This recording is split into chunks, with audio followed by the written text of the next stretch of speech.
Assalomu alaykum YouTube Instagram kuzatuvchilari. Bugungi mavzumiz qushlarni, tovuq, jo'ja, quyon, qafasda turayotgan qushlarni boqish sharoitlarini yaxshilash, ularda kasalliklar, o'limlar kam bo'lishi,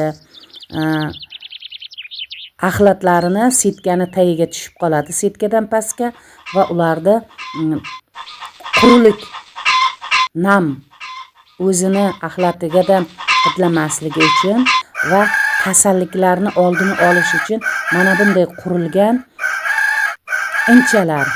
Bularni ko'ring, qushlaringizga qanday sharoit, yaxshimi? Quyonlarga ularda ochilib yopilishi, ovqatlarni qo'yilishi, hammasini hisobga olib, ustidan agar tashqarida boqaman desangiz, ustiga yomg'ir tushmaydi. Mana bularda ham qilingan. Quyonlar chiqib ketmaydi, bolaslariga alohida sharoit, bolalari kattagandan keyin o'rtalari olinib qo'yiladi. Mana bunday inchalardan agar sotib olib, bularga boqsangiz, sizni o'zingizga ham qulaylik va boqayotgan qushlaringiz, parrandalaringiz va quyonlaringizga ham qulay sharoit bo'ladi. Ularda kasallikka chalinishi kam bo'ladi, o'limi kam bo'ladi va bularda ko'payishiga va sizga yaxshi daromad olib kelishiga anchagina yordam bo'ladi.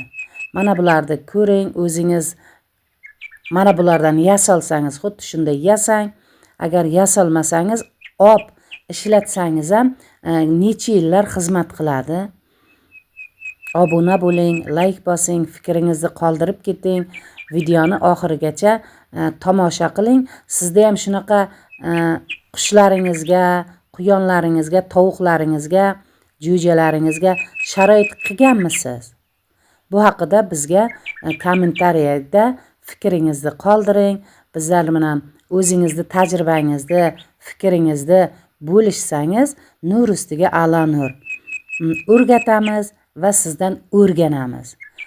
Bir-birimizga fikrlarimizni almashsak, yanada bizni pul topishimizga va boqayotgan qushlarimiz, parrandalarimiz va quyonlarimizni o'limini kam bo'lishiga sababchi bo'lamiz.